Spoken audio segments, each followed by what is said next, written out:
Una de la tarde con 9 minutos. Conversamos acerca de lo siguiente. Y atención, porque es una cifra muy grande. Hay casi 4 millones de peruanos que no tienen acceso a agua potable. 4 millones de peruanos. Y aquí también la pregunta va con relación a qué deben priorizar las nuevas autoridades. Autoridades que acaban de ingresar y que, por supuesto, tienen que cubrir estas brechas y estas necesidades. Mariana Alegre, directora general de Lima, ¿cómo vamos? Está con nosotros. Mariana, buenas tardes. Bienvenida. Hola, Joana, ¿cómo estás? Qué gusto. Buenas tardes. Son casi 4 millones de peruanos. Tenemos cambios constantes de gestiones. La pregunta es, ¿cómo se puede empezar a cerrar esta brecha, ¿no? Tenemos una crisis, además, que se viene sumando y que atraviesa nuestro país. ¿Qué factores, deberían tener en cuenta los nuevos alcaldes, los nuevos gobernadores, para que dejemos de decir 4 millones, 5 millones y empecemos más bien a hablar de trabajos que van a reducir esta cifra? Sí, claro que sí. Efectivamente, en este contexto de crisis y además con esta frase que ha vuelto un poco a volverse famosa, ¿no? No matarás ni con balas ni con hambre, hay que agregarle tampoco matarás sin agua, ¿no? Y por lo tanto, las acciones que hay que promover en torno justamente a el tema del acceso al agua y a la calidad de la misma son enormes y, como bien dices, hay una brecha grande. De hecho, para el caso de Lima y Callao, alrededor de un 15% de habitantes consideran que la falta de agua potable es uno de los problemas que más afecta su calidad de vida. Pero si lo miramos de manera y lo distribuimos en zonas geográficas, es en Lima Sur, donde este porcentaje sube a 24%, y es en el nivel socioeconómico E, donde se encuentra en 34%, demostrando lo que ya sabemos, que es que claramente un problema de inequidad y de desigualdad en el acceso, ¿no? Y son además, Mariana, estas personas, estas familias que terminan pagando más por por una agua que no está en buenas condiciones, que no es óptima, que no la tienen de manera diaria, sino más bien acumulada, y en unas condiciones también que muchas veces le generan otro tipo de consecuencias o daños colaterales, como son enfermedades intestinales, erupciones, etcétera.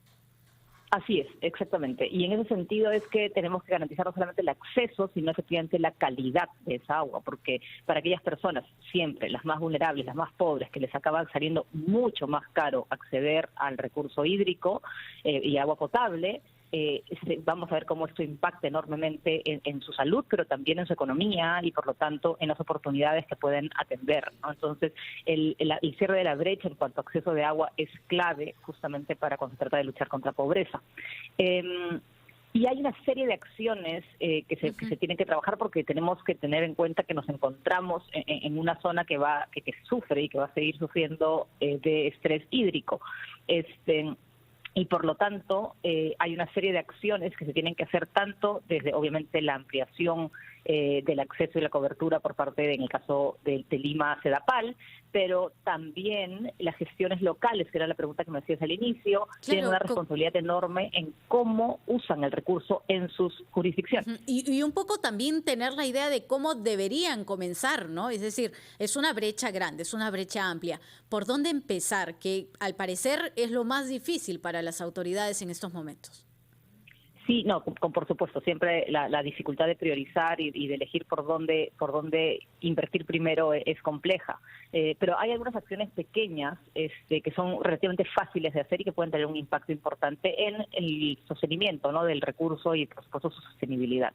Por ejemplo, los gobiernos locales pueden reducir cuánta agua utilizan en el riego, por ejemplo, de las áreas verdes. No pueden implementar procesos de reuso, como ya ocurre en varios distritos. Pueden también, por supuesto, cambiar el tipo de plantas que están ofreciéndose en los parques, en las áreas verdes, por otras que consuman menos agua. No estamos hablando, por ejemplo, cambiar en algunos casos gras o jardín americano por plantas xerófitas, que son más del entorno, ¿no? Y ese tipo de medidas, que son simples, debieran ser pues generalizadas para por ejemplo, el caso de la ciudad de Lima.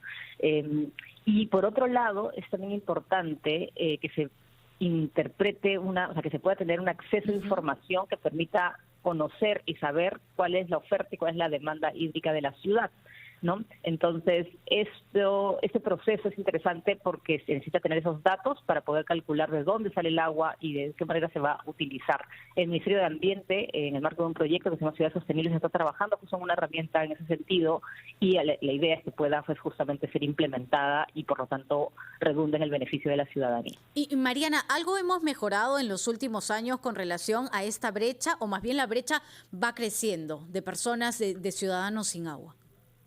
Bueno, ya hace varios años que sí se ha mejorado, pero ciertamente hay un bloque duro, ¿no? de millones de habitantes que todavía tienen esta dificultad de acceso. Estamos hablando de 4 millones, más de 4 millones de claro, peruanos. a nivel nacional. Así es, a nivel nacional. Entonces, eso es un elemento a tener en cuenta, porque además, cuando se mira eso desde una mirada urbano-rural, obviamente sí. en el área rural Mariana, va a haber más presión. Sí, te pido unos instantes. Mariana, estábamos estábamos hablando acerca de la gran brecha, estos 4 millones de peruanos que no tienen acceso a agua potable, y nos estabas indicando incluso algunas acciones, las primeras que se podrían hacer o que ya se deberían estar haciendo para justamente ir reduciendo esa brecha. Sí, así es. Hay obviamente una serie de espacios, ¿no? donde generar inversión. Uno de ellos tiene que ver con el alcance y la cobertura de justamente la red, ¿no? del acceso de agua potable, y eso, dependiendo de las ciudades, pues asociado a su el propio organismo gestor, ¿no? y administrador del agua. Pero también hay acciones que se pueden tomar desde, por ejemplo, los gobiernos locales, porque esta primera acción demanda una inversión enorme y, por lo tanto, el tiempo de ejecución es pues a un mediano plazo, al menos, ¿no? Y es justamente la gestión que hacen los gobiernos locales de, por ejemplo, el regado de las áreas verdes o jardines que ellos tienen, y de qué manera el agua que utilizan ahí se puede reutilizar, se puede procesar y se puede además reducir, ¿no? Cuando haces cambio de, por ejemplo, especies vegetales, ¿no? Y esto americano u otros. Esto es algo muy complejo, es decir, ¿por qué no se puede estar haciendo ya en estos momentos? No, de hecho ya hay algunos distritos que ejecutan acciones de esta naturaleza. Hace un par de gestiones, por ejemplo, el distrito de San Borja empezó a hacer cambios en el tipo de plantas que estaban colocando, ¿no? Por un lado, buscando reducir el consumo de agua, pero también protegiendo el ecosistema, ¿no? y la diversidad asociada a este tema. Y sin embargo, esas prácticas no llegan a ser generales. O sea, no se están haciendo y se hacen más por la buena voluntad, ¿no? del alcalde, alcaldesa correspondiente, que por necesariamente el cumplimiento real de una norma que pueda tener una sanción, ¿no? O que pueda tener una forma de justamente forzar a que esto ocurra, ¿no? Entonces, eso es importante atender.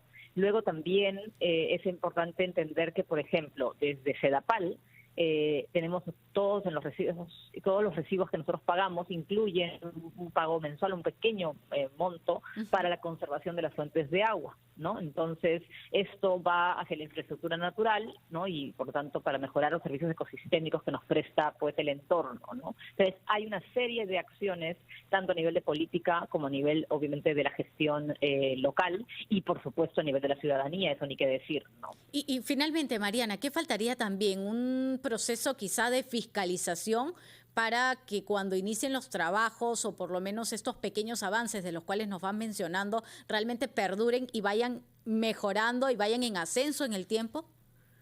Sí, por supuesto. O sea, no solamente fiscalización y transparencia, ¿no? Para saber justamente en qué procesos y en qué fase nos encontramos, sino el tener las metas definidas y las metas definidas de manera clara, porque estas metas se van a cumplir de la mano del presupuesto que se asigne cada año y de la manera como esto se está distribuyendo para las mejoras, las obras y demás, ¿no?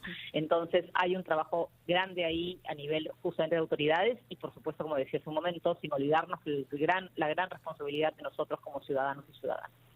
Muchas gracias, perfecto. Muchas gracias. Mariana Alegre, directora general de Lima Cómo Vamos, ha estado con nosotros en la rotativa del aire. Casi 4 millones de peruanos no tienen acceso a agua potable, y nos contaba Mariana, hay algunos distritos que efectivamente ya van haciendo y tomando algunas acciones. Deberían ser todos, debería ser más, la brecha debería reducirse y más bien no ampliarse, porque son aquellos ciudadanos, aquellos peruanos que tienen que pagar justamente más cantidad de dinero por tener agua para ellos y para su familia. 1:31.